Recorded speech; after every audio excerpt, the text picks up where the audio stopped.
Hi, welcome. Enjoy the content, subscribe, and turn on notifications. James never imagined he'd wake up in the middle of the night to find the other side of the bed cold and empty. It wasn't the first time his wife, Lauren, had gotten up in the middle of the night, but something about that particular evening felt different. The resort room was swallowed by darkness, with only the faint moonlight slipping through the partially drawn curtains.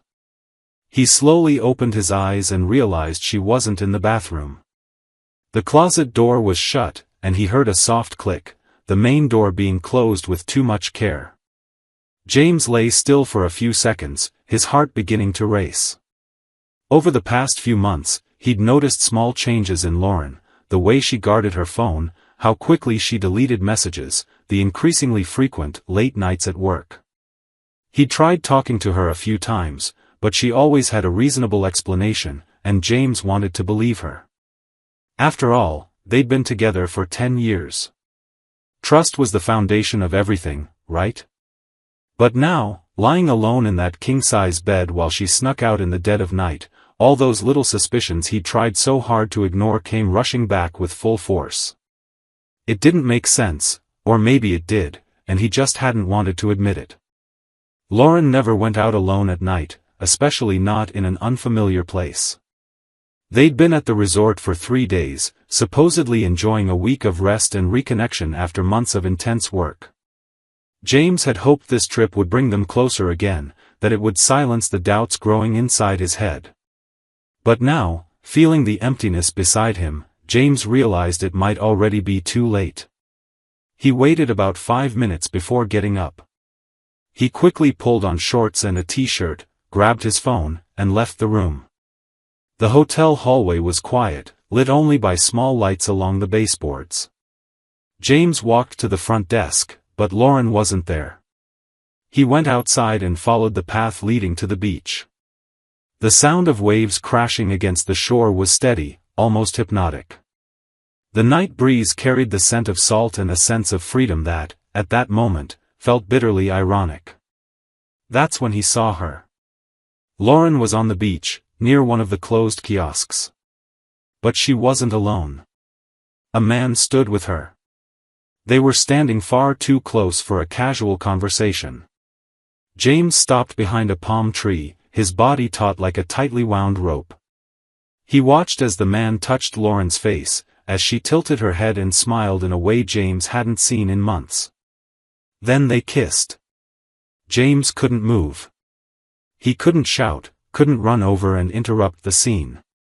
He just stood there, hidden like an unwelcome spectator watching his own life fall apart. After a few minutes that felt like hours, Lauren and the man pulled apart. She walked back along the main path while the man headed in the opposite direction, toward another wing of the resort. James waited until both were out of sight before returning to the room. He got back before Lauren and lay down again, pretending to sleep. When she came in, he heard every movement, the soft creak of the door, her light footsteps on the carpet, the whisper of fabric as she took off her robe and got back into bed. She lay down beside him as if nothing had happened, as if she hadn't just shattered 10 years of marriage on a deserted beach. James didn't sleep the rest of the night. His mind raced in circles, trying to process what he'd seen. Part of him wanted to shake Lauren and demand answers right then and there. But another part, the part that was starting to take over, knew he needed more information. He wasn't going to confront her based on just one scene. He needed to know how deep this went, who that man was, and how long it had been going on. The next morning, James woke up and acted as if everything were normal. They had breakfast together on the room's balcony, talked about their plans for the day, and laughed at silly jokes. Lauren seemed relaxed, maybe even more affectionate than she'd been in recent days. James noticed she seemed relieved, probably thinking she'd gotten away with it the night before. While Lauren was in the shower, James discreetly picked up her phone. He knew the passcode, she'd never had a reason to hide it from him, or at least that's what he'd always believed. He opened her messages and found a conversation with a contact saved only as M. The texts were explicit, filled with promises and plans. James read every word, his stomach churning with a cold, quiet rage. They'd been seeing each other for at least 3 months. M was at the resort with his own family, which made everything even more repulsive. James took photos of the conversation with his own phone and put hers back exactly where he'd found it. When Lauren stepped out of the bathroom, he was standing by the window, apparently admiring the ocean view. She came up behind him and wrapped her arms around his waist. "Everything okay, honey?" she asked, her voice sweet and concerned. "Of course," James replied, turning to kiss her forehead. "Just thinking about how good it is to be here with you." Lauren smiled, and James noticed how that smile didn't quite reach her eyes, or maybe he'd just never paid close enough attention before. Over the next 2 days, James became a detective in his own vacation. He watched Lauren discreetly, noting when she checked her phone more often, when she styled her hair a certain way before leaving the room. He also started paying attention to the other guests. It was during lunch at the main restaurant that he identified the man. He was seated 3 tables ahead, with a woman and 2 small children. He was handsome, James reluctantly admitted, the kind of guy who drew attention without trying. The man's wife looked tired, occupied with getting the kids to eat while he fiddled with his phone. James saw him glance discreetly in Lauren's direction, a small smile flickering on his lips. Lauren didn't return the look, but James noticed how her posture stiffened, how suddenly aware she became of herself. That's when James got the idea. He spent the next few hours alone in the room while Lauren was at the pool, letting his anger and pain settle into something colder and sharper. James wasn't impulsive by nature, his career as a project manager had trained his mind to think strategically, always 3 steps ahead. Now, with the evidence in hand and the other man identified, he realized he had a unique opportunity. It wasn't enough to just confront Lauren in private. He felt he needed to reveal the truth in front of the person who'd also been deceived. That woman, Jennifer, who likely had no idea her husband was cheating while pretending to be a devoted family man, deserved to know who she was really married to. That afternoon, while Lauren was still at the pool, James went to the resort's front desk. He spoke with the manager, a man named Ricardo who'd been especially attentive since their arrival. James explained that he wanted to arrange a special surprise dinner to celebrate their wedding anniversary, which had been a few days earlier but hadn't been properly celebrated yet. He wanted to reserve a large table at the resort's best restaurant for that same evening. "Can I ask a special favor?" James said, keeping his tone casual. "There's another couple staying here, they have 2 young kids. They're always by the pool." He discreetly showed Ricardo a photo he'd taken during lunch, where the family appeared in the background. "I briefly spoke to the husband near the bar yesterday and mentioned it'd be nice to have dinner together. I'd like you to extend the invitation officially." Ricardo studied the photo and nodded, recognizing the guests. "Ah yes, Cottage 47. A pleasant family." "No problem, Mr. James. I'll personally deliver the invitation." James also asked that the invitation be framed as an official resort courtesy to a friendly family. The table would be at 8 that night, in a slightly more private section of the restaurant, but still visible to other guests. When James returned to the room, Lauren was getting ready for dinner. He hadn't told her about the special plans, just mentioned he'd made a reservation to celebrate. She was wearing a red dress he didn't recognize, elegant and figure-hugging. She was making an effort, he realized. But not for him. "You look beautiful," James said, and it was true. Lauren had always been beautiful. That just made everything more painful. When they arrived at the restaurant, James saw the confusion on Lauren's face as she noticed there weren't just 2 chairs at their table, but 6. Before she could ask, the manager appeared with a wide smile. "Mr. James, wonderful. Your special dinner is all set. And look, the couple you mentioned just arrived." James turned and saw the man from the beach approaching with his wife and children. The man's expression shifted from confusion to sheer terror in seconds. Lauren went pale beside James, her fingers gripping her purse too tightly. "Good evening. James greeted with forced enthusiasm, extending his hand. "So glad you could join us. I'm James, and this is my wife, Lauren." The man hesitated before shaking James's hand. "Marcus," he said, his voice hoarse. "This is my wife, Jennifer." Jennifer smiled, completely unaware of the tension thick in the air. "How lovely." The kids were excited when they heard about the invitation. "We don't always make new friends on trips like this." They all took their seats, and what followed was one of the most surreal experiences of James's life. He steered the conversation with ease, asking questions, laughing at the right moments, making sure the kids were comfortable. Lauren and Marcus barely looked at each other, and when they did, it was with panic and desperation. James waited until the main courses were served. The kids were busy with their mini burgers, and Jennifer was telling a story about their trip the previous year. That's when James decided it was time. "You know, Jennifer," James began, politely interrupting, "there's something I need to share with you, and with everyone here." Silence fell over the table. Lauren was as pale as paper. Marcus looked like he was about to be sick. "2 nights ago, I woke up and realized my wife wasn't in our room. I got worried, so I went looking for her." James kept his tone calm, almost conversational. "I found Lauren on the beach. She was with your husband, Jennifer. And they weren't exactly stargazing." Jennifer blinked, confused. "What do you mean?" "They were kissing," James said simply. "And from the messages I found on Lauren's phone, this has been going on for months." The world seemed to freeze. Jennifer looked at Marcus, who dropped his fork and was staring at his plate as if he wished he could vanish. Lauren started to speak, but James raised his hand. "Don't bother denying it. I have screenshots of every conversation. Every time you made up excuses to go out, every lie about extra work or girls' nights out. It's all documented." "James, please," Lauren whispered, tears streaming down her face. "Not here. The kids. The kids whose father was cheating on their mother while pretending to be a devoted family man?"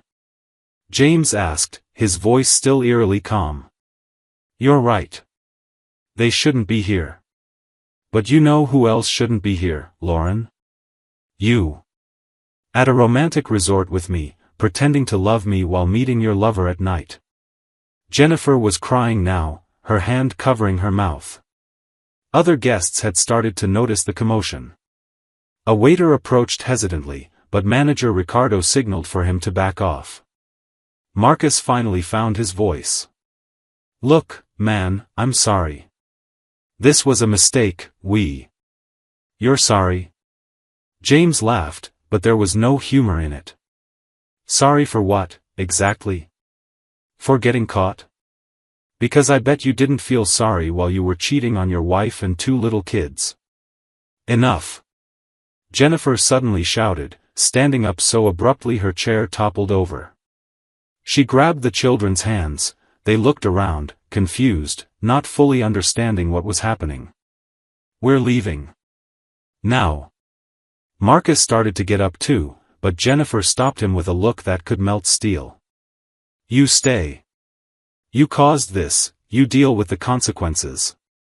She stormed out of the restaurant with the kids, leaving behind a heavy silence. Lauren was openly sobbing now, her face buried in her hands. Marcus looked like a condemned man, scanning the room as if searching for an escape that didn't exist. James stood up, placed a few dollars on the table to cover the bill, and looked at Lauren one last time. "When we get home, you can pack your things and leave. My lawyer will be in touch." "James, wait, we can talk about this," Lauren tried, but he was already walking away. He stopped and turned. "Talk? You had 10 years to talk to me, Lauren. Instead, you chose to talk to him. Live with the consequences of your choices." James left the restaurant with his head held high, ignoring the stares of other guests. He went straight to his room, gathered his things, and moved to another cottage the manager quickly made available. Lauren knocked on the door several times that night, begging to talk, but James didn't open it. The rest of their days at the resort felt strange. James spent them alone, enjoying the beach, reading, reflecting on how he'd ended up in this place. He saw Lauren from a distance a few times, always alone, always with red-rimmed eyes. Marcus and his family checked out the day after the disastrous dinner. When James finally returned home, he'd already spoken with a lawyer by phone and started divorce proceedings. Lauren tried to negotiate, begged for a second chance, claimed it had been a momentary lapse in judgment. But James didn't budge. The evidence was undeniable, and the divorce settlement favored him. Lauren had no grounds to contest anything. The process took a few months but was surprisingly smooth given the circumstances. Lauren moved out of the house they'd bought together, and James kept most of their shared assets. She tried to hold on to mutual friends, but the story of what happened at the resort spread quickly. The public exposure had been devastating for her. 9 months after the dinner that changed everything, James was at a cafe near his office when he saw Lauren. She was sitting alone, looking somehow smaller, as if life had drained something essential from her. She saw him too and hesitated before approaching. "Hi," she said softly. "Hi," James replied, neutral. "How are you?" "Good. Really good, actually." Lauren nodded, biting her lip. "I just wanted to say, I'm truly sorry. For what I did, and how I did it. You didn't deserve any of that." James studied her for a moment. He could see she was being sincere, but it no longer mattered. That intense pain he'd felt that night on the beach had transformed into something different, not quite indifference, but a quiet acceptance that some things simply can't be fixed. "I know you're sorry," he said. "But that doesn't change anything. You made your choices, Lauren. Every single one of them. And Marcus? Do you know what happened to him?" James shrugged. "I heard Jennifer filed for divorce. Beyond that, it's not my concern." Lauren seemed like she wanted to say more, but she just nodded and walked away. James watched her go, feeling a strange mix of relief and melancholy. There was no real satisfaction in her downfall, just the certainty that he'd done what needed to be done. He finished his coffee, checked his phone, and smiled at a notification from a coworker suggesting they have lunch together next week. Life was moving forward, and so was James. That night, back at home, his home now, James stood on the porch for a moment, looking up at the starry sky. He thought about that night at the resort, about how everything had collapsed so quickly and completely. He thought about Lauren, Marcus, Jennifer, and the innocent children dragged into that mess. But mostly, he thought about himself, the man he'd been before, and the man he'd become after. He'd learned that trust, once broken, is rarely restored. That betrayal isn't just about the physical act, but about all the little lies that hold it up. And that sometimes, the bravest thing you can do is simply walk away and start over. James stepped inside, closed the door behind him, and allowed himself, for the first time in months, to imagine a future that didn't carry the weight of the past. Trusting again wouldn't be easy, maybe never again. But he was willing to try, when the right person came along. Until then, he had his dignity intact, his life reorganized, and the peace of knowing he'd faced the worst betrayal imaginable and come out stronger on the other side. The resort, the vacation that was supposed to be memorable for entirely different reasons, was now just a scar in his story. But scars serve a purpose, they remind us of what we've survived, and of how much more resilient we are than we ever imagined. Thank you for watching the video. If you enjoyed it, don't forget to subscribe to the channel and turn on notifications so you won't miss any updates. See you next time.